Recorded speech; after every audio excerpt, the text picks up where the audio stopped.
Baik, selamat ketemu kembali ya. Salam sejahtera buat pemirsa Kompas TV yang telah menyaksikan tayangan ini.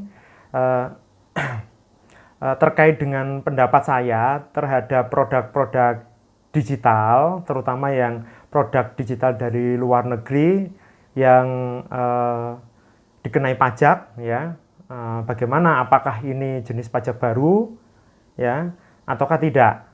Nah, apakah perusahaannya tersebut dikenai pajak, ya, perusahaan yang berada di luar negeri yang menjual produknya di Indonesia dikenai pajak? Terus bagaimana dengan efektivitas atas pengenaan pajak tersebut, ya, dalam sisi penerimaan negara di tengah pandemi COVID-19 ini? Nah, terlebih dahulu saya jelaskan bahwa sebenarnya ini tidak ada pajak yang baru, ya, yang diterapkan oleh pemerintah melalui Peraturan Menteri Keuangan nomor 48 ya tahun 2020 dan Peraturan Dirjen Pajak yang akan berlaku 1 Juli tahun 2020 adalah pajak jenis PPN atau pajak pertambahan nilai. Nah, produk digital itu sebenarnya seharusnya diperlakukan sama, ya, karena kita menganut azas fairness atau keadilan, harusnya sama dengan produk-produk yang lain. Sambil contoh, jika para pemirsa membeli, ya, pemirsa dimanapun membeli suatu produk fisik seperti telepon, komputer, nah, produk fisik tersebut itu sebenarnya kan kalau kita membeli laptop atau komputer seharga 10 juta, yang kita bayarkan itu tidak 10 juta, lebih dari itu karena di situ ada PPN, PPh, bea masuk dan seterusnya. Nah, ini produk fisik. Nah, bagaimana dengan produk digital? Ini juga harus diperlakukan sama. Nah, namun selama ini tidak. Karena nggak bisa kita melakukan pemungutannya. Caranya kita belum ketemu. Nah, baru setelah 1 Juli ini sudah ketemu ya caranya. Ya, jadi produk digital tersebut disamakan dengan barang-barang fisik ya. Produk digital seperti apa, Pak?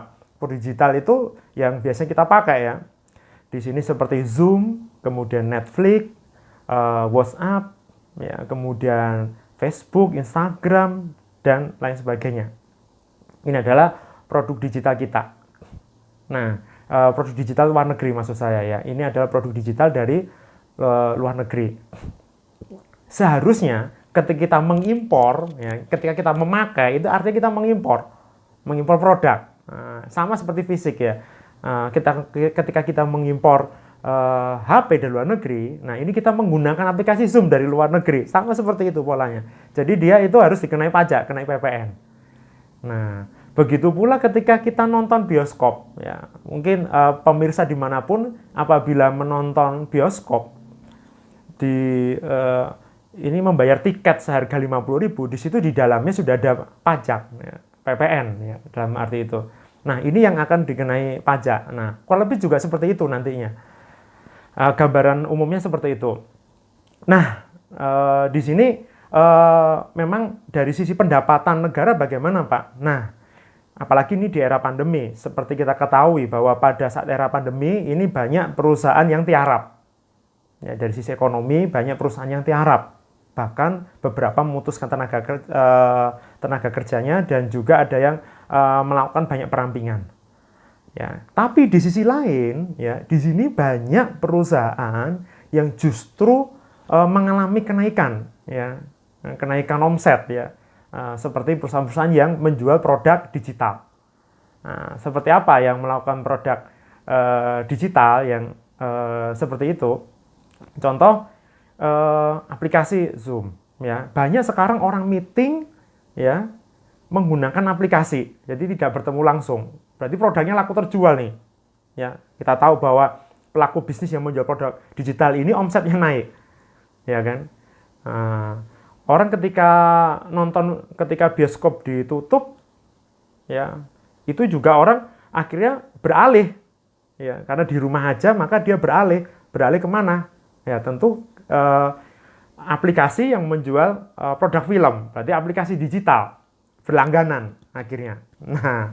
Nah, kurang lebih seperti itu. Jadi di sisi lain beberapa usaha produk digital ini mengalami kenaikan omset, ya, tapi penerimaan negara mengalami shortfall. Nah, kemudian Ditjen Pajak melihat ini ada peluang. Peluang dari sisi perpajakan bisa dikenai karena konsumennya adalah di Indonesia, dikonsumsi di dalam negeri. Nah, ini bisa. Dan di sini tidak perlu kita melakukan perjanjian. Ya. Nah, perjanjian dengan negara-negara tersebut, ya kan? Karena di sini sebenarnya sudah banyak negara yang menerapkan sudah lama. Sejak tahun 2015 itu sudah ada Australia, sudah ada Singapura, kemudian sudah ada beberapa negara Afrika, ya, Eropa yang menerapkan PPN digital ini. Ya. Nah, kenapa kita tidak?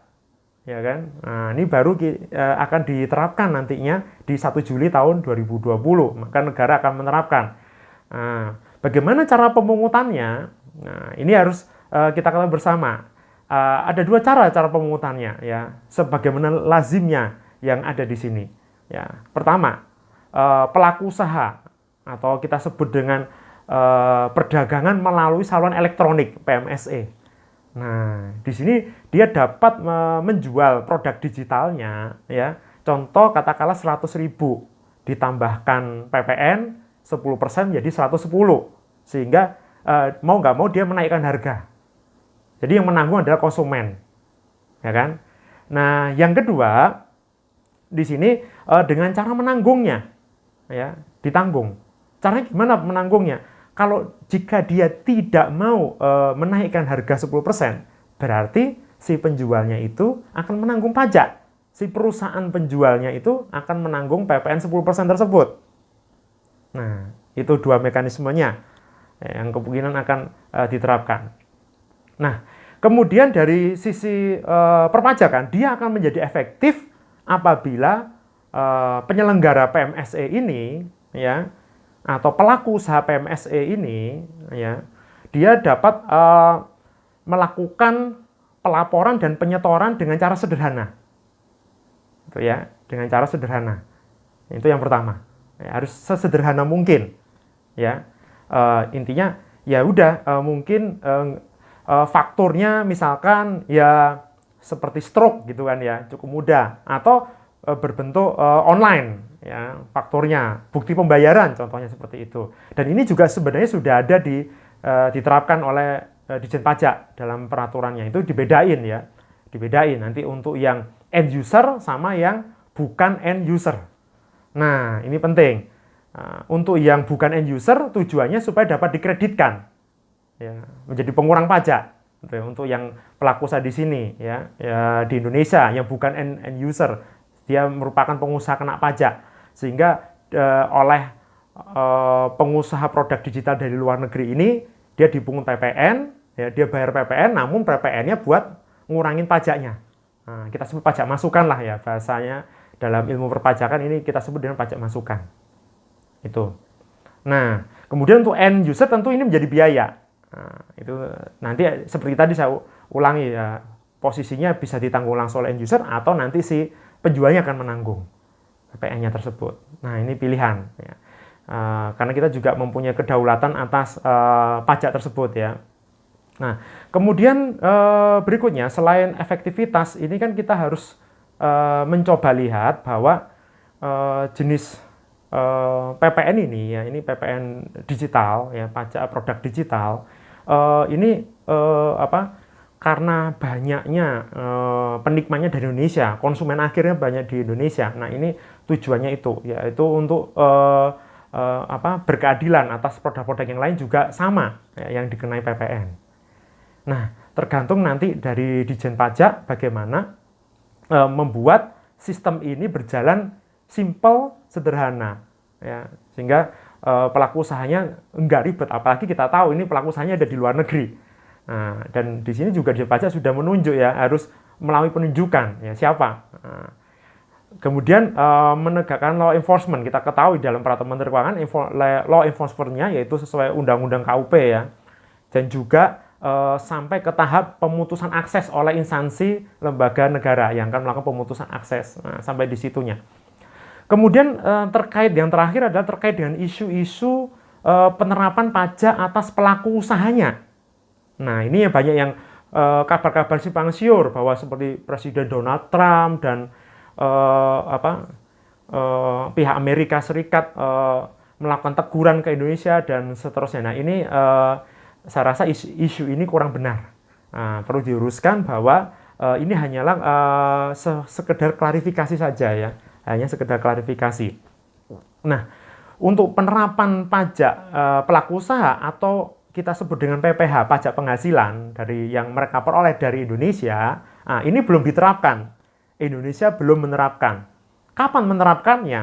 Nah, ini butuh yang namanya persetujuan atau perjanjian dengan negara-negara, ya, atau disebut dengan P3B, ya, persetujuan penghindaran pajak berganda. Nah, ini yang sedang diupayakan oleh Kementerian Keuangan, Direktur Jenderal Pajak, ya, bekerja sama dengan negara-negara tersebut, terutama negara-negara yang menjual produk digitalnya di Indonesia. Jadi sekali lagi ini belum diterapkan untuk pajak penghasilannya. Nunggu kedepannya bagaimana.